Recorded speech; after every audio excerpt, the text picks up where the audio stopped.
Come, spell weavers, reavers, rogues, and men-at-arms, and answer the call of adventure. Pick up your sword, your axe, your spellbook, your bow, your rulebook, and your dice, and join the forces of good in their eternal fight against vile monsters, conspiring min-maxers, horny bards, and blood-soaked murder hobos. Discover the treasure trove of role-playing games here on Rollin' Bones. My name is Ryan Howard, and I shall be your guide.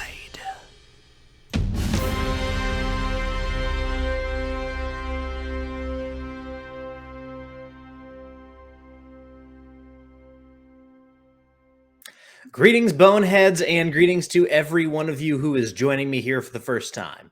I'm Ryan Howard, and this is Rollin' Bones, where we make old school young again. Today, we are going to be talking all about the fighter, what has happened to him, and how we can get the fighter back to the glory that he has lost. So the beginnings of the fighter really kind of lay specifically in wargaming. I know, you'll hear the Bro SR guys talk a lot about wargaming. I talk a lot about wargaming despite not really being an expert. But to really understand the fighter, you have to understand the role that commanders play in wargaming. And so basically, the fighter represents a unit that was called the superhero. This is why the superhero is a level title for the fighter. And basically, a superhero could attack multiple units and also commanded multiple units on his side. This is a very rudimentary explanation of the role that a superhero played specifically in chainmail, but also in other medieval war games. For a more detailed explanation, there are dozens of people out there who are more qualified to talk about that side of things than I am. But just so you guys know, that's kind of where we have to begin the conversation, is understanding that the fighter is coming directly out of the wargaming history of role-playing games. So where do we first encounter the fighter? This would be in the original release of Dungeons and Dragons in the Men and Magic book, and originally the fighter was called the Fighting Man. A fighting man could wear any armor, he could use any weapon, he could use any magic weapon, and at 9th level, he became a lord with a keep and land and title. And then from there, he was, Lord 1, Lord 2, on and on, up through kind of, epic level stuff. He just continued with the title of Lord. And that's extremely important to understand, especially when it comes to why the fighter is not now what the fighter once was. The understanding early on in the history of role-playing games was that the fighter would become a leader of men. A fighter would go from being just a soldier to a commander, and eventually a lord. And eventually, if you play long enough, circumstances line up, you play your cards right, you make the right decisions, a ruler, a king even, maybe even an emperor. That was the ultimate fate of the fighter, was to lead men in battle and then rule. When you take domain play and mass combat out of the equation of role-playing games, you take away a big portion of what a fighter does at higher levels. And really, when you think about it for just a second, it all makes sense. As a soldier increases in experience and increases in ability, he is put in charge of more soldiers. So, the end goal for every fighter is to be a commander. There's no getting around that. I'm repeating myself now. Without that aspect, you essentially have a static fighter, and this is where you get this problem of the linear fighter quadratic wizard that everyone talks about. By the way, there's a great video by Alex McCrease over on his channel, Arbiter of Worlds, about the linear fighter quadratic wizard problem. I highly recommend you guys watch it. It's great. It really got me thinking about this stuff in more depth. And, really, a fighter is built for mass combat from the ground up. That's the destiny of the fighter, is to lead people in wars, not just in, small skirmishes or in dungeon crawls, but in full-fledged army versus army wars. Now, another aspect that we need to talk about with the fighter is the fact that in the early days of role playing, it was just the fighter that could become a lord. A high level wizard was not a lord. A high level thief was not a lord. Just the fighter. And the reason for that is because of the, history surrounding kind of the medieval period. The only way that you could advance your station if you were a peasant was to distinguish yourself in combat. If you could, demonstrate bravery and, you know, take up a command if your, sergeant falls in battle or save an important lord in the middle of battle, you would often be rewarded with some kind of land and title because you were seen as someone who could handle responsibility, who could handle themselves under pressure. That is only present in the field of combat, which is why only the fighter gets the chance to have that advancement. And it's really kind of the privilege of the fighter. Other characters like the wizard, like the priest, grow in power. The fighter grows in influence. And that's again, yes, a fighter does get better at fighting. A fighter does have, a to hit bonus that goes up as they level, but also the fighter grows in the ability to attract followers, to attract men at arms, to build this war band around himself so that he has an army to command. Because again, I know I keep going back to this. The fighter is a commander first and foremost. That is his role. That is what he was meant to be.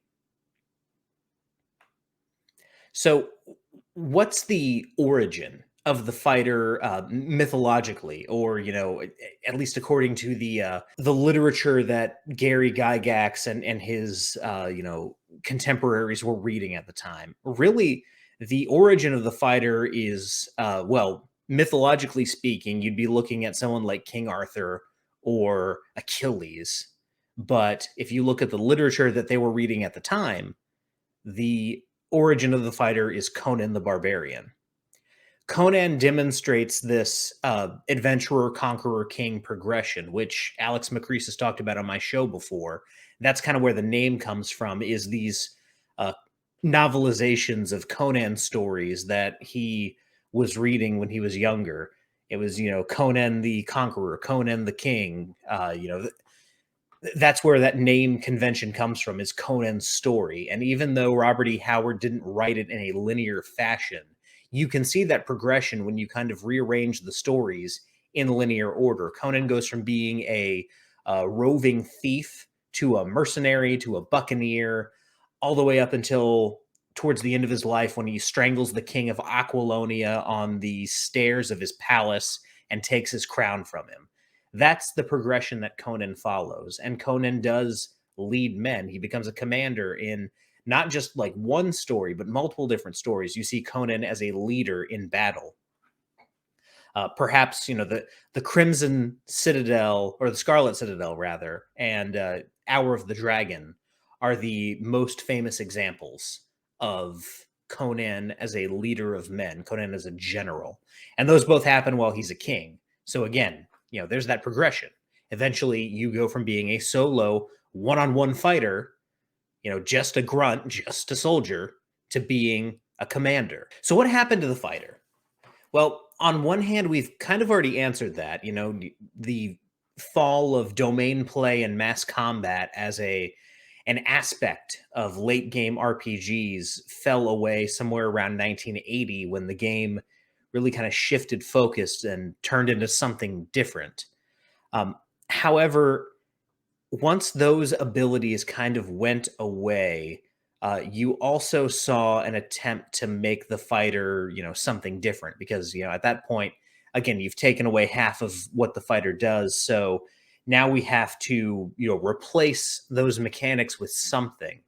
And over time, that something has become just kind of increased specialization, which all really boils down to hitting things better in different, unique ways. So this is where stuff like combat maneuvers and increased crit range and stuff like that comes into play, both of which you can see in fifth edition. You start to see fighters kind of being siloed off from each other, with different classes and subclasses and prestige classes, all trying to make different fighters different from each other, again, just by like putting them in different boxes, which really is counter to the nature of the fighter. Again, if you are taking Conan as the exemplar of what a fighter should be, because Conan demonstrates kind of a martial versatility. Now, I'm someone who likes training rules and likes having fighters specialize in certain weapons. I think that's cool, but with the fighter as you see him in kind of the most basic original books, even AD&D and BX, you see this in both of those. The fighter is able to use any weapon, and you can see that with Conan. Whenever Conan is in a different adventure, he's usually carrying a different weapon. It's whatever he has at hand, whether it's an axe, a sword, um, just whatever he can find lying around. That's what Conan picks up, and that's what he uses. And so when you start to get into this world of making every fighter specialized, making them, this fighter can do this really well, you get away from that martial versatility.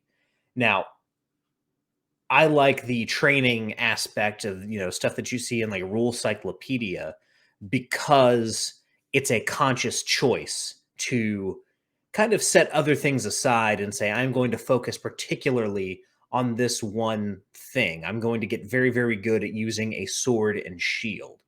However, even in something like Rule Cyclopedia, you still have that bonus to hit that continues to go up as you level. So even though you can, specialize in sword and shield, you still can use an axe if you find one. You still can use a pole arm. You still can, shoot a bow.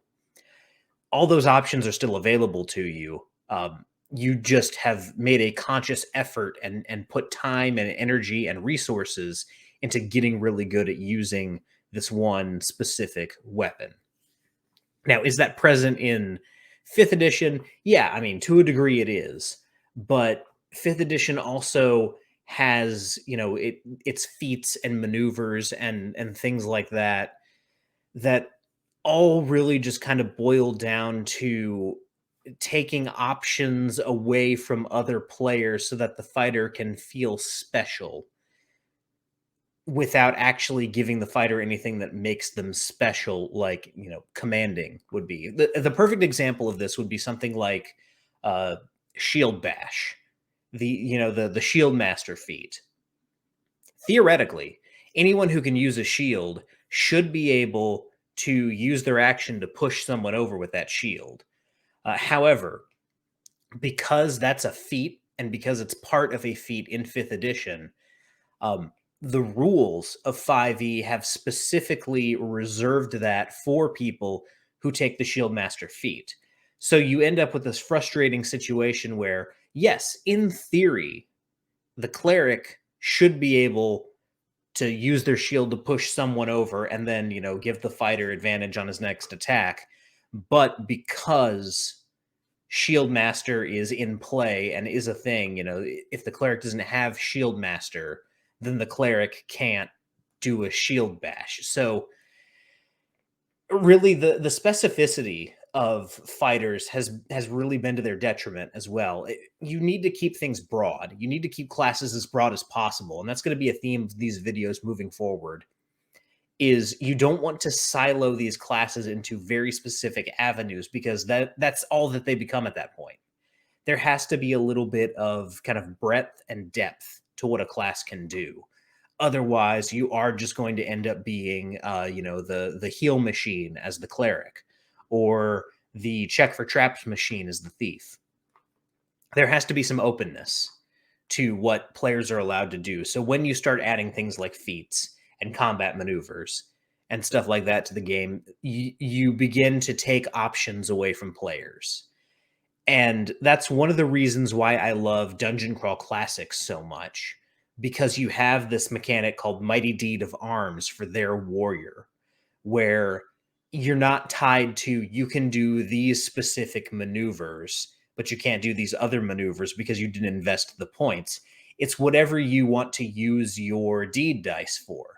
It's just a roll, and if you get above a certain score, you succeed, and you're able to do the thing that you did. So you're not just limited to what the game designers came up with. You can say something like, "I grab dust from the ground and throw it in my enemy's eyes." That's not in the DMG in fifth edition, and or the PHB either. So a lot of GMs will be like, "Oh, I don't mechanically know how to do that, so you can't do that." And some will try to, do something on the fly. But again, in a system that's more open with something like a deed die in DCC, you're able to do cool things like that. And at the end of the day, that's, if you're focusing on the fighting aspect, the one-on-one combat aspect of being a fighter, that's what you want to do. You want to enable players to create those cool moments. So, wrapping up, how do we fix the fighter moving forward? Well, really, the answer is pretty obvious. You have to go back to domain play and mass combat at a certain point. You have to allow a fighter to become a general, a commander, a leader of men, because when you look at mythology, when you look at fiction, when you look at real life history, that's what you see. Warriors who are good at being warriors become leaders and commanders. They rally people behind them. David in the Bible, Genghis Khan, Alexander the Great. These guys all had martial prowess one on one in combat. You can read stories about them fighting, but they didn't just continue fighting alone. They rallied people behind them, and they became rulers of great empires and great kingdoms. That's how you save the fighter. You have to allow them the chance to be, Achilles amongst the Trojans, just slaughtering people left, right, and center. You have to give the fighter those moments where they actually know what it means to have martial prowess. And you have to give them the ability to lead people, to have their stronghold, have their domain, have their followers.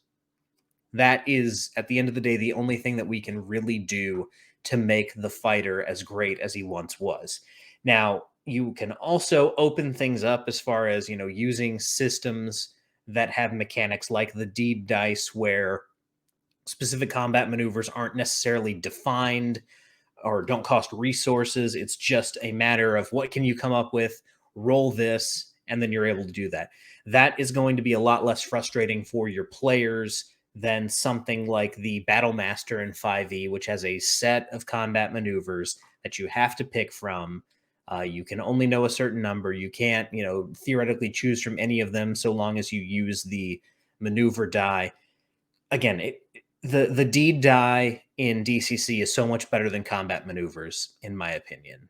Just, as far as martial versatility goes. But yeah, that's it. That's the fighter. A fighter's a leader. If you take away nothing else from this video, take away the fact that the fighter should be a leader of men. Well, guys, that's going to be it for this video. Next time I talk about classes, we'll be talking about the priest. I want to go over the main 3 classes that were originally in the Men in Magic book. So, we'll be going fighter, cleric, magic user, or wizard, and then we'll move on to the rogue, the thief, the ranger, all that stuff. So until next time, I hope you guys will join me on Tuesday nights at 8 p.m. Central. That's when I do Rollin' Bones Live. This Tuesday, I will have Jeffro Johnson, the godfather of the Bro SR, on, the most dangerous man in role-playing. It'll be a lot of fun talking to him. I hope you guys will check it out. You can also find links to my Substack, where I post articles, where I give my opinions, kind of like this, on certain topics in role-playing. And you'll also find the link to my TeePublic store, where you can find Rollin' Bones merch. So until next time, guys, whether you rolled a 1 or 20, I am so glad that you rolled your bones with me, Ryan Howard, and I will see you next time.